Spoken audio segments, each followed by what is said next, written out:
7월 17일 제한절 저희 뉴스타핀이 뽑은 1위는 바로 이 사람입니다. 이게요, 복잡 미묘한 사항이 많아요. 강선우 후보자의 의혹은 분명하고 여권 내에서도 많이 등을 돌린 상태인데 현역 의원이 지금까지 한 명도 청문회 과정에서 낙마한 적이 없기 때문에 여러 범여권의 고심이 깊을 것 같습니다. 그런데 또 다른 새로운 의혹까지 불거졌습니다. 사적 용무 지시를 반복적으로 하신 적이 있으십니까? 사적 용무 지시라는 것이 받아들이는 쪽이 어떻게 받아들이냐고 반복- 정의를 네, 많은 사람들이 하루 종일 똑같은 내용을 질의 답변하면서 이제 차수 변경까지 해야 되느냐 말아야 되느냐 할 정도로 12시가 됐는데 이 부분은 정확하게 선을 긋고 넘어가야 되지 않겠습니까? 관련해서 제가 드렸던 말씀은 정말로 드렸던 말씀 그대로이고요. 근데 다만 위원님께서 질의하시는 부분에 대해서는 제가 어떻게 사실은 해석을 해야 될지 모르겠습니다.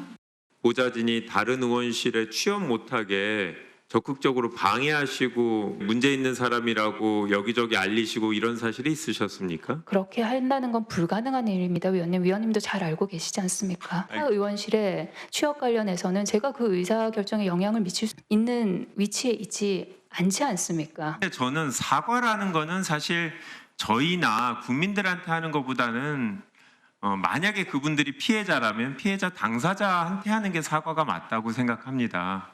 혹시 후보자께서 제가 몰라서 여쭤보는 건데 이 문제를 제기했다고 생각되는 복수의 보좌진들에게 연락을 해서 뭐 이야기를 나눠보거나 아니면 사과를 하거나 하신 적이 있습니까? 제가 문제를 제기했던 그 복수의 보좌진이 누군지 지금 현재로서는 알 수가 없습니다. 저렇게 여당 의원들조차 청문회 과정에서 뭔가 이게 좀 제대로 된 답이 없지 않냐라는 좀 캐묻는 장면도 쭉 봤어요. 이현정 의원님. 네. 어제 오늘 일부 보도에 따르면 과거 2년 전에 간호사에게 갑질했다는 취지의 보도가 나왔는데 이게 의혹을 넘어서 경찰이 고발 조치가 됐기 때문에 수사에 들어간 모양이더라고요. 우리가 아마 코로나 때 아마 다시 경험을 되돌아 보시면 그때 정말 엄격했습니다.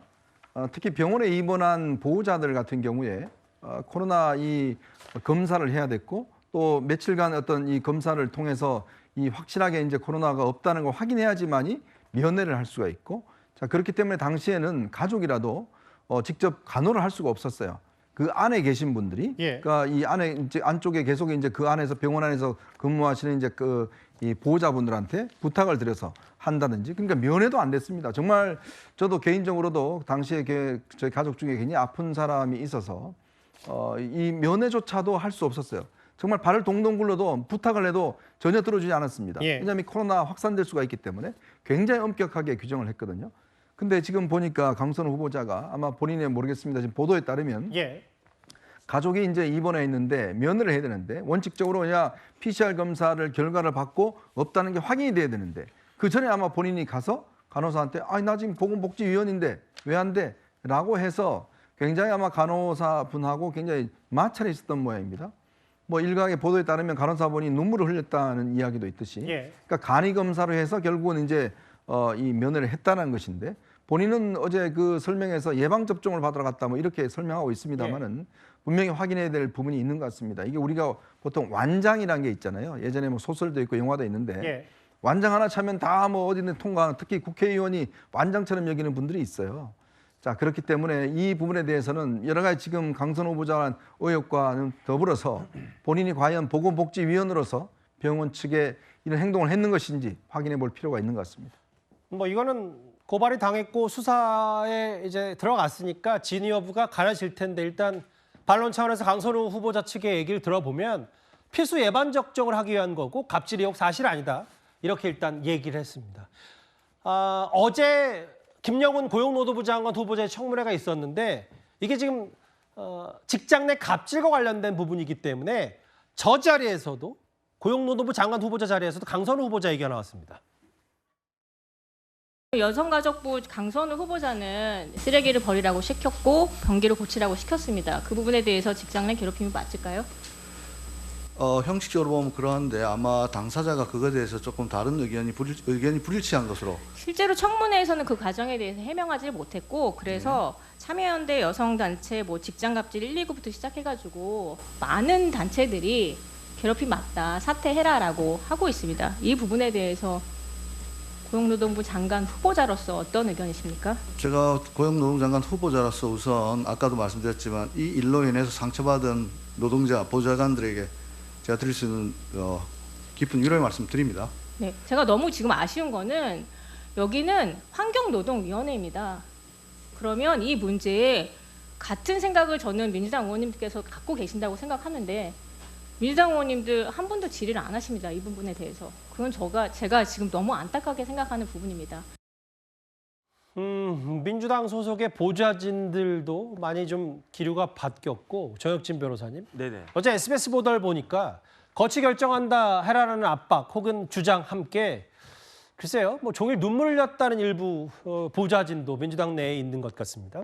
일단은 자존심이 많이 상했을 것 같아요. 왜냐하면 그 보좌관들이라고 하지만 결국은 입법부에서 굉장히 중요하고 핵심적인 역할을 담당하고 있다라고 자부하고 있는 그런 사람들 아니겠습니까? 예. 그다음 실질적으로 국회의원들이 형식적으로 일을 다 하지만 실질적으로 그 백업이 없으면 국회의원들이 제대로 일을 할 수 있겠습니까? 그런 자긍심을 가지고 있었을 텐데 예. 그런데 이런 우리 보좌진들은 그냥 쓰레기나 버리고 무슨 뒤치다거리나 하는 그런 사람으로 비춰진다라고 하는 게 얼마나 자괴감이 있었을 것인가. 심지어 제가 봤을 때 제일 그 충격을 받았을 거는요. 후보자가 결국은 자기가 이렇게 데리고 있었던 그 보좌진들의 취업까지도 방해했다라고 하는 거는 결국은 생계까지도 위협하는 그런 행동을 했었다는 거 아니었겠습니까? 그거를 알았던 보좌진들도 있었겠지만 몰랐던 보좌진들은 이걸 보고 굉장히 충격을 받지 않았겠는가? 예. 밥줄이 끊기는 거 아니겠습니까? 그런데 지금 정권은 이른바 진보 정권이라고 하는데 진보 정권 중에서도 예. 약자를 배려하는 부서가 여성가족부 아니겠습니까? 그런데 저렇게 누가 봐도 명백한 갑질을 한 번도 아니고 여러 차례 하고 있는 것으로 보여지고 있는 그다음에 그런 것들이 많은 사람들에 의해서 이미 알려져 있었던 그런 사람이 아직까지도 후보자 자리에 남아있다라고 하는 것 자체가 그러니까 민주당 보좌진들도 자괴감을 느낀다 이렇게 이야기하는 것이 아닌가 싶습니다. 최진봉 교수님, 저는 오늘 여권 내부의 목소리 가운데 제일 눈에 띄었던 게 이 사람 얘기였어요. 바로 김영진 의원이 고 김근태 의원의 보좌관을 했고 보좌관 출신 의원으로서 미안한 마음이다. 당사자와 인사권자가 국민 눈높이에 고민해야 된다. 친명이기도 하고 보좌관 출신이기도 하고.